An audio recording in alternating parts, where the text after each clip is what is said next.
Yeah, Everything they looks can good. hear you. Okay, cool. Hi, my name is Taryn Fivik. I'm an adjunct lecturer in economics, and I'm very happy that you all joined me for this extremely uh, always prescient, important kind of discussion about imperialism, exploitation, and the role of US workers in the global working class struggle. Just to give you a bit of background, I also have done quite a bit of my education in development economics, which is basically, well, the department that I went to, it was pretty much the focus on value transfers between the so-called global south, which is also called the third world, and the first world, or the global north. And so it was basically about the uneven development of capitalism across the world, how it is that people are being exploited, etc. Today, we're going to be focusing a lot on what's going on in the US, and I'm going to be trying to answer some pretty, I don't know if I want to say common, because I don't think that it's necessarily something that's spoken about a lot, but I have seen a lot of discussion about it online recently. So I just thought I could kind of throw in and give everybody some pieces of information that might help you when it comes to discussing these issues with other people in your organizing or in your day-to-day life. So that said, I kind of want to start off by saying that American exceptionalism, this thing called American exceptionalism, is very deep, right? It's very deep in everybody who is raised in the United States. It's deeper to different people depending on, where you're coming from, what your race, your gender, your nationality, et cetera, is, what your experience of the United States is. But because it is something that is blasted full force at everybody through the media, through our education system, through a lot of society, it's important to sort of note that when we're talking about global economics in any kind of term, that this idea of American exceptionalism is going to come through. And we have to be mindful of that, whether or not we are on the right or on the left, or wherever we are, we're going to encounter people with these sorts of attitudes. And I find that a lot of the discussion that could be considered to be like ultra left nowadays comes from this place of American exceptionalism, or comes from this place of sort of first world exceptionalism, and people might not recognize that. But here I kind of want to give you an example. So if you've heard people say stuff like, you're lucky to be born in America, you should eat everything on your plate because there are people starving elsewhere in the world, the US will never be a socialist country, even if wages aren't rising, workers in the US have more access to goods and services thanks to our global economic superiority. The US working class has no revolutionary potential. These are arguments that I actually hear coming from a lot of different places. I mean, I think that we can all remember, back when that criminal Donald Trump was in office, that he stood up before Congress and said stuff like the US will never be a socialist country. But I've also heard people who really hate Donald Trump and everything that he stands for also say stuff like this. And so I think it's important, since we are all socialists based, maybe not everyone on the call, of course, but I'm speaking from a place in the US. So I think it's important for us to confront this when we find it in different places besides coming from Trump, right? And it might sound a little bit different too, because I don't really agree with these sorts of statements, right? I mean, obviously, and we'll get to a disclaimer parts, right? And US workers have been bought off by the fruits of imperialism, right? So you can hear that in a lot of different contexts and scenarios as well. And they can be confusing because depending on who it's coming from, you might be more or less likely to think about it or take it seriously or have a discussion about it. And so this is trying to help people get ready to have discussions about it with people that you feel like can be won over to socialism in the United States and in the first world more generally. And again, why are we having this discussion? Because these books here, there's this guy, Zach Cope, I've seen his name out there more and more. I've seen people, referring to his works. He's an academic who lives in Ireland. And he writes these books basically saying that people in the first world and the third world have nothing in common, that workers in these two places, there's no basis where they could work together. They share completely different interests based on imperialism, et cetera. But, we're internationalists, right? And we understand that, yes, while some people in some parts of the working class have better standards of living or have a nicer life or a different job or whatever, or maybe they're located in the US, maybe they're located in Haiti, maybe they're located in France, that we all do have things in common because we are sort of under a global working class. This is a world market that we're living in, and so we are part of the global working class, even people in the United States. And so this is why I think it's important to have this discussion, because I don't find this work, I find this work, some of it can be interesting in terms of, you know, the data that they're using, but when I started to dig in to these books, which I've read several times, and look at the data sources, I was sort of taken aback by how I don't want to say it's dishonest, because I don't want to put that word on the author or anything, but I was like, you know, this data is kind of funky, and I wonder why it is that you're using this data to make this kind of political argument, basically that there is no hope for the US working class. And so that said, I do want to have like a disclaimer here, where I understand that workers in different parts of the world have access to different goods and services and benefits, and that obviously workers in the United States are going to have a lot easier of a time dealing with the COVID-19 pandemic, for instance, because through pressure in our class, and also through the necessities of how our economy operates, we're going to get things like free vaccines, right? I mean, there are vaccines that are sitting around in a freezer right now. They say that they're going to have to throw them out by the end of the month. We get access to free vaccines. We get stimulus checks. Obviously, the conditions are different, right? I'm not trying to flatten those out. I'm not trying to erase them. I know very well, not as well as someone who would be from there or who works there, but I feel like I know that, yes, there are many different things. There are many different benefits to being born in the first world as opposed to a place like occupied Palestine, right? So I just want to make that clear. I'm not trying to erase all of those inequalities and unevennesses between those different places where we find our working class. I just kind of want to look at a little bit of the data here and then say, well, okay, why is it that you're using this data to make this kind of political argument? Because I think that this argument at this point in time is especially problematic because, well, we live in a time where people are more connected than ever, right? If not through the internet, then through the shared reality of global warming, for instance, or a global pandemic. And so I feel like now it's actually really important for us to recognize that workers all over the world have a benefit when it comes to ending capitalism, moving forward into socialism, that everyone on earth can benefit from that, right? Workers all over the world can benefit from that. And so this is why we're having this discussion. So first what I want to do, and yeah, again, I'm going to show you some numbers. I'm going to show you some charts. Don't worry about it. You can see I've excerpted this from the book, basically a screen grab. But the first argument that I want to tackle that comes from these sorts of third worldist positions, and I don't want to say they're third worldist positions because obviously the person who wrote this is not from the third world, but from this kind of literature, this first argument saying that workers in the US or workers in the North or workers in the first world make too much in wages to actually be exploited, right? So that because I bring home a paycheck that has, you know, 2 zeros behind the number as opposed to 1, that it's impossible for me as a worker to be exploited, right? And so these are some calculations that Cope came up with, where he went ahead and said, well, I'm going to calculate the average wage in high income countries, the average wage in low and middle income countries, how many people are working there. Obviously, you know, there's a discrepancy in terms of population, discrepancy in terms of average wage. The world GDP as it stands, then we can split up the GDP between, you know, high income and then low and middle income countries. He calculates the total surplus value, and then he comes up with this global rate of exploitation, which if you look at it, it's interesting because he then decides that, you know, the factor by which average developed country workers are exploited is -1.6, and the factor by which average developing country workers are exploited is 3.2, right? So through that, we can kind of interpret that the reason why workers in the developed countries are not exploited, in fact, they experience a negative rate of exploitation, is because there's sort of a double share that gets put on workers in developing countries, okay?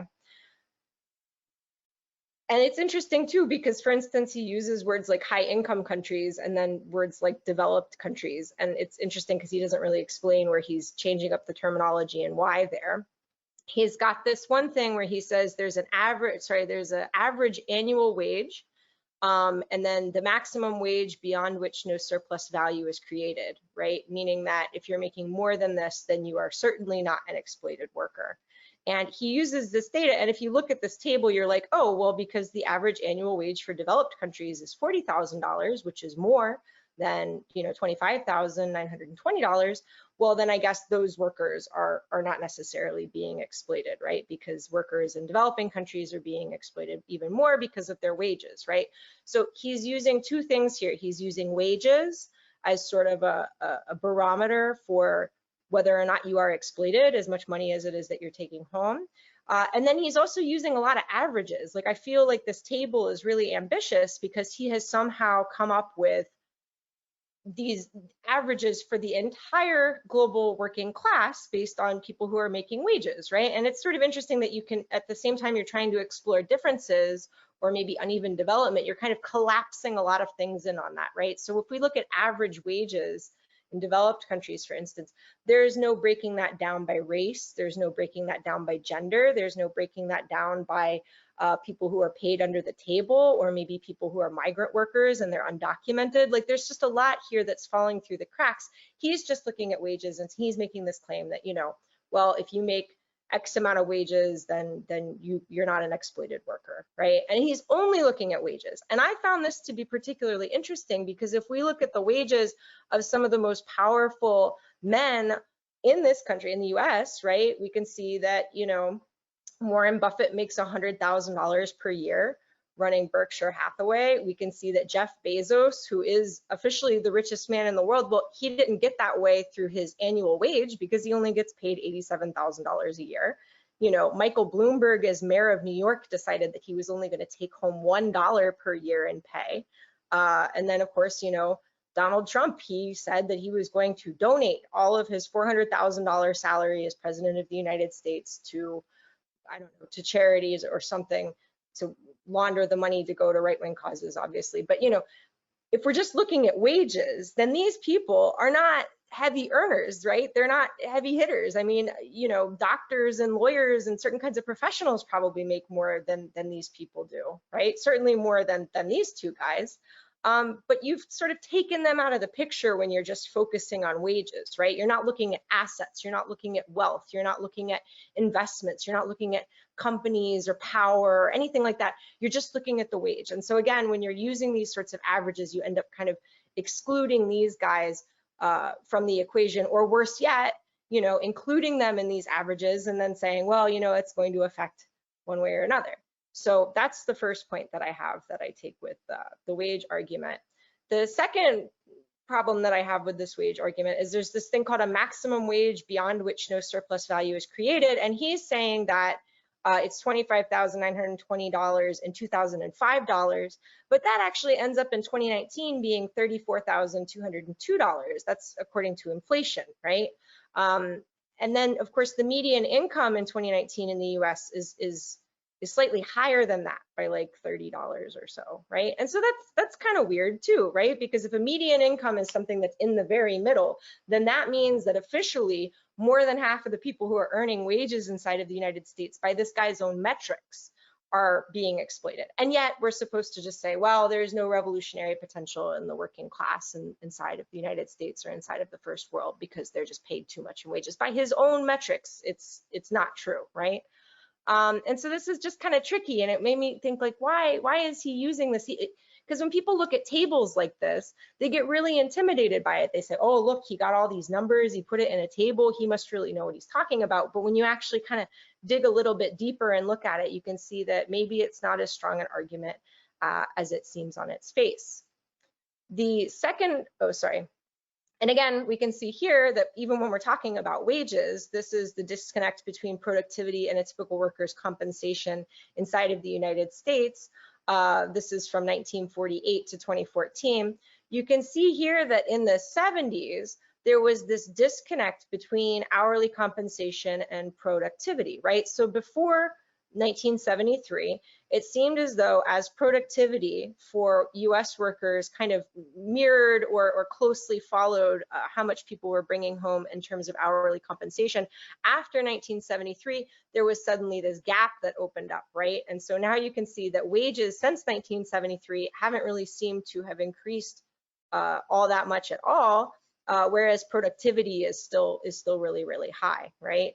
So again, this question of wages seems to be a little bit problematic when it comes to comparing rates of exploitation, because there's just a lot more to the story than how much it is that's on your paycheck that you're bringing home every day. And this kind of adds into the second argument that I see him making a lot, where he says, kind of, I'm paraphrasing, who cares if wages haven't risen since 1973, because we have all this cool stuff now, basically due to globalization and imperialism and the exploitations of workers in the global South. And so here he's citing, this is an excerpt from another book that he has. He's citing these two conservative economists who I believe work for the American Enterprise Institute, or were writing this paper for the American Enterprise Institute. I actually read the whole thing because I was going out of my mind looking at these two books for a minute. So I went and tracked down all the sources and read them. But this is his direct quote, where he says that even though wages in the US may have fallen since 1973 as a proportionate share of GDP, in real value terms, the poor in that country were better off in 1999 than they were in 1975. And then he uses this as the reason why, right? For example, while in 1971, only 31.8% of all US households had air conditioners, by 1994, it was closer to 50%. They also demonstrate that the poor in the US have more refrigerators, dishwashers, clothes dryers, microwaves, televisions, college educations, and personal computers than they did in 1971. So he uses this to say that wages then did not shrink relative to the purchasing power necessary to consume these items, nor indeed to consume these items necessary to the reproduction of the worker as such. And I mean, I don't really know what to say about this. I mean, yeah, like we do have more microwaves and dishwashers and refrigerators floating around out there. But at the same time, since 1970, you can see that the total health expenditure, what it is that workers are paying out of pocket for, it has really just sort of risen astronomically since that time. So like, yeah, you got a TV, but what happens if you get cancer, right? That doesn't seem to really follow there. And we can also see that likewise with increases in tuition costs. So he wants to talk about how more people have college educations. Yeah, I mean, that's true because the labor market has changed. And now Amazon and Queens wants you to have a bachelor's degree in order to work in a warehouse. And that's a true story. But you can see here that it has just gone up really astronomically, especially when it comes to public college, right? So we're not even talking about Harvard or Yale, which has, of course, increased. But we can see that public colleges have gone up quite considerably, and that the rates and how the increase has been is even higher than medical costs, right, overall. And then the consumer price index, again, is this sort of rate of inflation. So we can see that these costs are rising way higher than the rates of inflation over time. This here is rent, median rents versus median household incomes. We can see here that in 1970, yeah, you were gonna have to, it wasn't exactly like, people were still rent burdened in 1970, but we can definitely see that by 2014, there is a huge gap between the amount that you're supposed to pay for rent and the amount of money that it is that you're bringing home in your paycheck, right? So yeah, you might have a laptop computer, but if you live in a place like New York City, you have I actually don't know this number off the top of my head. I think it's somewhere to like a third or close to a half of renters in New York City are burdened by their rent. It might be higher. I'm sorry, I didn't get that. But yeah, every city across the country right now, you see gentrification is really intensifying, and along with gentrification comes higher rents. And so you're paying more of your wage to your rent. Yeah, you might have a TV, but you're really hurting when it comes to rents, right? And that's something that has definitely changed since 1970. And then you also have this question of debt, right? And I just find it interesting that when he's pulling out all of these numbers to show how blessed and privileged workers are in the US, that he sort of forgets how a lot of workers end up paying for these things, right? So we can see that since 1970, if this is the outstanding number of debts, consumer debts, and so this is student loans, motor vehicles, so that's car loans, consumer loans, including credit cards, and then of course there's home mortgages, right? So mortgages is another form of debt, although it's a little bit different than other forms. But you can see that since 1970, these things have really increased astronomically. I don't know, I'm sure that there are lots of people on the call, maybe not, probably not everybody, but I know that a large number of people on the call are going to have college degrees. And if you have student loan debt, like I do, you can talk to somebody who went to college in 1970 and ask them how much money they needed to borrow to go to college, right? And that number is considerably different. And you can even see how much it's increased since the beginning of the millennium, that it's increased quite a lot. And now I believe it's a $2 trillion debt market, student loans, right? So yeah, I've got a computer that I can take to class. I've got a refrigerator I can keep my food in. But especially the poor and especially people of color are very unduly burdened by student loan debt, especially at this time, as well as other kinds of debts, right? Because if you're not bringing in money because of your wages, right, because your wages haven't increased, he concedes that, then you still need to sort of afford to buy things. And so that means that more and more people turn to debt as a solution. As far as student loan debts go, I mean, I've known people who take out student loans, not because they need to pay for college tuition, but because people in their family have lost a job and they need to be able to make their rent payment. And so, yeah, they'll take out an extra student loan because it's offered to them, because it's a huge debt market. So people, saying that workers have sort of never had it better, that everything has improved for workers in the US, it's just not true, I mean, yeah, like you have a microwave, but you might also have $75,000 in student loan debt, right? And then you have to pay more than half of your paycheck for rent every month. I mean, this is just, he's using these really sort of shallow cosmetic things to say this is why, life is better. And then also the part that really made me mad was that he was like, oh, people have more personal computers since 1971. And it's like, of course they did, because 1971 was the year that the personal computer was actually invented, and it looked like that, right? And so we can assume that almost nobody had a personal computer back in 1971, and now personal computers are everywhere. So of course people have more personal computers since 1971. It's ridiculous that you would say that. And then I went ahead and I crunched the numbers for inflation, because yeah, it's $750 back in 1971, but that's like over $5,000. That's how much this piece of metal costs, and it didn't even come with a screen, so like, this is, why is he playing these games? Why is he pulling these tricks? It made me a little bit upset, especially nowadays. And a lot of it kind of sounds like Fox News. I don't know if people on the call have seen this, because it makes it around as a meme sometimes, where Fox News was saying, and they were actually quoting some reports that this guy Cope uses in a lot of his books, these Heritage Institute, American Enterprise Institute reports, to say that, well, people aren't really poor because 99.6% of them have a refrigerator. It's like, this is offensive. This is an argument that you would hear from the right, and yet people are ostensibly calling themselves leftists or socialists or whatever, and basically using the same arguments, using stuff like refrigerators and TVs. So it made me a little bit upset, I admit it. And again, it just sort of comes back to this idea of blaming, right? Because when you're looking at this kind of work, when you're talking about the discrepancies between workers in the first and third worlds, it's almost like the blame is falling on the working class in the first world for the conditions that people in the third world are suffering under right now. And we know that that's not helpful, right? That's not true. I can't go to a workplace and tell workers that, like, well, your unionization effort is actually rooted in a place where you want to get more stuff, where you're being selfish. You just want to exploit, labor in the third world more. I mean, this is not helpful under any circumstances. And yet I've actually encountered this kind of line of thinking in union organizing, which is just out of control. And of course, this is not a strong union that I'm referring to either. So we can say that, like, yeah, things happened in 1970 that changed things. Like, yeah, okay, so workers got more microwaves, but then also we can see from the other charts that I showed you that a lot of other things sort of went up in price. A lot of other things went up in terms of rents.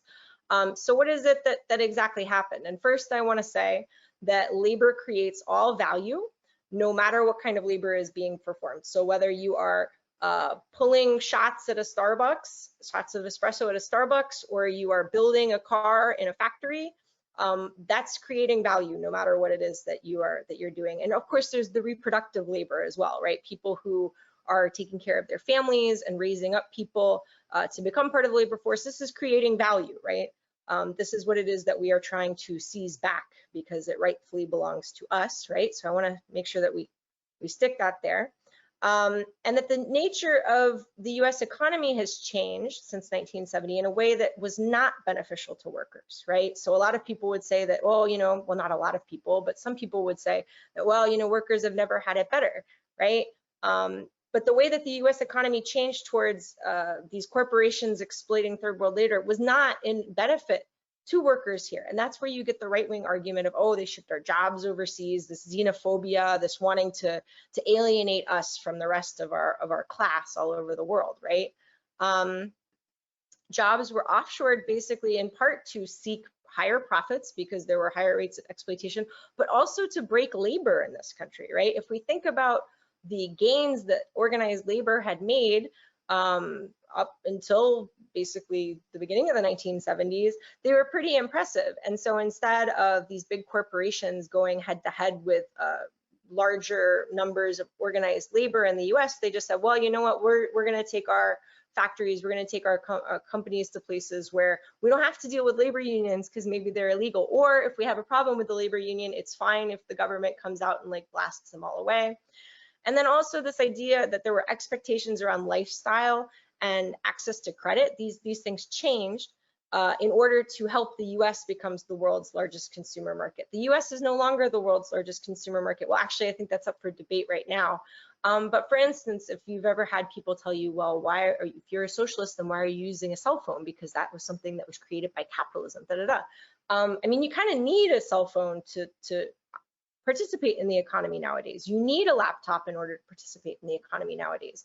If you are living outside of a select few metropolitan areas inside of the United States, you need some sort of transportation to get to work, right? Most places have really abysmal public transport. So it's like, yeah, you're gonna have to get a car as well, right? And all of these things require access to credit or higher wages, right? And so if wages seem to be inflated as compared to wages elsewhere in the world, it's generally so that you are pushed into getting these products, right? Because that's what you need in order to be part of the economy. And it's an expectation that you have these things, right?